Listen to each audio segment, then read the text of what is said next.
तो आप इसमें आज हम ड्यूअल नेचर ऑफ मैटर में आज हम रीड करेंगे। तो ड्यूअल नेचर ऑफ मैटर में हमारे पास रेडिएशन और मैटर के विश्लेषण आएगा। तो देखिए हमारे पास एनर्जी और ट्रांसफॉर्मेशन में, तो ये तो हम जानते हैं कोई भी एनर्जी ट्रांसफर होती है तीन सिस्टम के द्वारा, कंडक्शन के द्वारा, रेडिएशन के द्वारा और कन्वेक्शन के द्वारा। कन्वेक्शन हमारे पास ऐसा प्रोसेस है जो किसी लिक्विड में से किसी एनर्जी को ट्रांसफर करता है। कंडक्शन एक ऐसा मैटर है जो कि हमारी एनर्जी को एटम या इलेक्ट्रॉन के रूप में ट्रांसफर करता है। और रेडिएशन एक ऐसी एनर्जी है जो कि हमारे फोटोन में ट्रांसफर करती है। तो एनर्जी हमारे पास दो पार्टों में डिवाइड है, एक मैटर और एक रेडिएशन। अगर हम किसी मास की बात करते हैं तो ये तो फैक्टर है, किसी भी मैटर के अंदर पार्टिकल होता है, उसका एक मास होता है, लेकिन रेडिएशन में वो पार्टिकल हमारा एक वेवलेंथ जनरेट करता है। यही जनरेट एनर्जी हमारे पास यहाँ पार्टिकल में मोमेंटम में प्रेजेंट रहती है। ये फ्रीक्वेंसी के रूप में जनरेट होती है।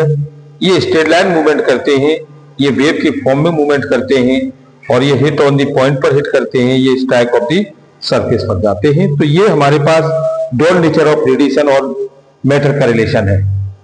अब मास हमारे पास किसी भी पार्टिकल की वैल्यू है जो कि अपने साथ एक मोमेंटम मेजर करती है और ये हमारे पास होता है P = mv, जबकि यही वैल्यू हमारे पास P = hc/λ में रहती है। और जब hc/λ के साथ रहती है तो ये हमारे पास जो मोमेंटम है ये लैम्डा का रिलेशन मेंशन करता है।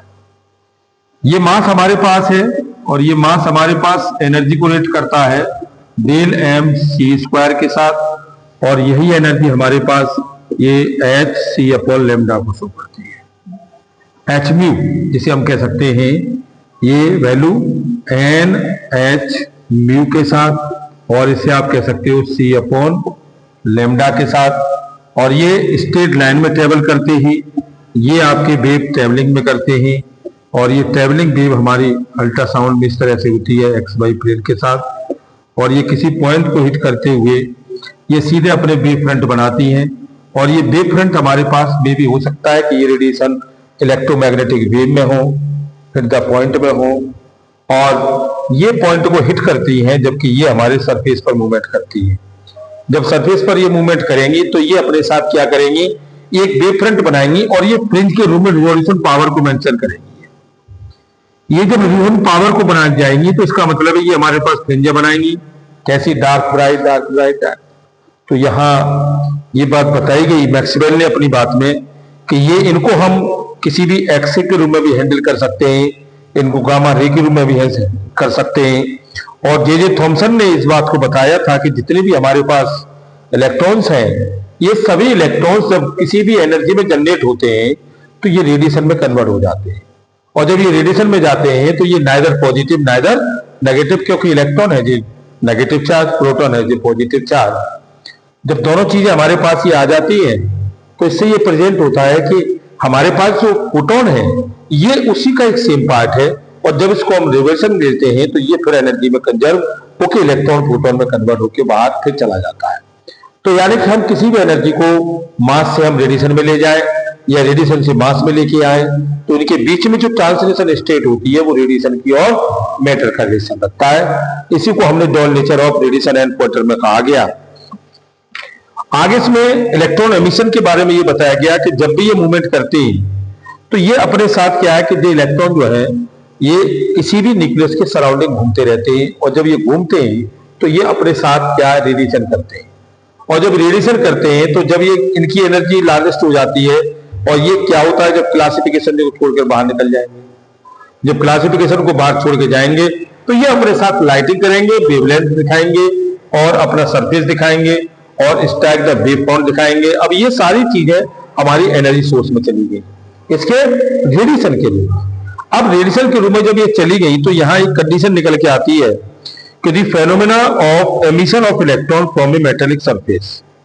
तो ये कह रहा है कि ऐसी कोई फेनोमेना जिसमें किसी मेटल से हमारे इलेक्ट्रॉन जब एमिटिव होते हैं, तो ये इलेक्ट्रॉन जब एमिट होंगे तो वो किसके रूप में, किसी वेवलेंथ या मेटेलिक सरफेस पर से निकलते हैं।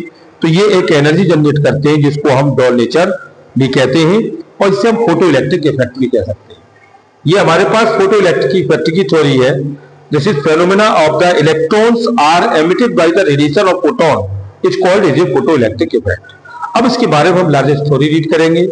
तो लार्जेस्ट थ्योरी में ये बताया गया था कि जो हमारे पास है और ये वर्क फंक्शन में चले जाते हैं और ये एनर्जी हमारी किस में कन्वर्ट हो जाती है, यही एनर्जी हमारे पास वर्क में चली जाती है डेल डब्ल्यू के रूप में। क्यों? क्योंकि जब मैटर से कोई एनर्जी जनरेट हुई वो रेडिएशन में आई और रेडिएशन से यही एनर्जी हमारे पास किसी भी मैटर के अंदर स्टोर हुई। अब स्टोर होना ये due to depend of the material पर काम करता है। जो मटेरियल हमारे पास है उन मटेरियल के सभी की हमारी जो एनर्जी लेवल है वो सभी का अलग अलग होता है। अब जैसे कि हम कहते हैं मर्क्यूरी है, हम सोडियम की बात कर रहे हैं, तो दोनों का अपना अपना एनर्जी लेवल अलग अलग है। और जब एनर्जी लेवल दोनों का अलग है तो इस बात को आइंस्टीन ने भी कहा था कि हर मैटर की अपनी एनर्जी लेवल अलग अलग होती है। अब ये सन से जो एनर्जी आती है उसको वो ऑब्जर्व करते हैं, ऑब्जर्व करने के बाद फिर उसको ये एमिटिव करते हैं। जब ये एमिटिव करते हैं तो इन चीजों से ये पता चलता है कि ये इलेक्ट्रॉन जब एमिटिव जाएंगे तो ये हमारे बहुत सारी एनर्जी के रूप में जाएंगे और ये एनर्जी हमारे पास किसके रूप में स्टोर रहेगी, वर्क फंक्शन के रूप में स्टोर रहेगी। अब इसमें बताया गया हमारे पास जो एनर्जी है वो है एक तो वर्क फंक्शन के रूप में सीजियम है जिसकी 2.14 इलेक्ट्रॉन वोल्ट है, पोटेशियम है 2.30 है, सोडियम है 2.75 है, कैल्शियम है 3.20 है, एमओ 4.17 है और ये पीवी 4.25 है।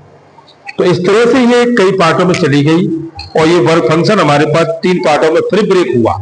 अब यही वर्क हमारे पास चला जाता है एक हार्मोनिक एमिशन में, इलेक्ट्रिक फील्ड एमिशन में और फोटो इलेक्ट्रिक एमिशन में।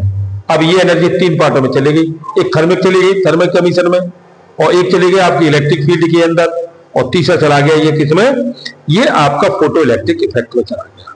अब फोटो इलेक्ट्रिक जब ये हमारे पास थर्म में चला जाएगा तो थर्म में आप जानते हैं कि जब किसी बॉडी को हम हीट करते हैं तो हीट करने से उस वैल्यू उसके अंदर क्या जनरेट होती है, उसके अंदर एक एनर्जी जनरेट होने लग जाती है जिससे हम थर्मिक एमिशन कहते हैं। अब जो एनर्जी स्टोर हो रही है वो हमें किसी रूप में या तो केमिकल के रूप में हो रही है या हमें वो किसी वाइब्रेशन एनर्जी के रूप में हो रही है या किसी मैग्नेटिक एनर्जी के रूप में स्टोर हो रही है या वो इलेक्ट्रिसिटी के रूप में यूज हो रही है।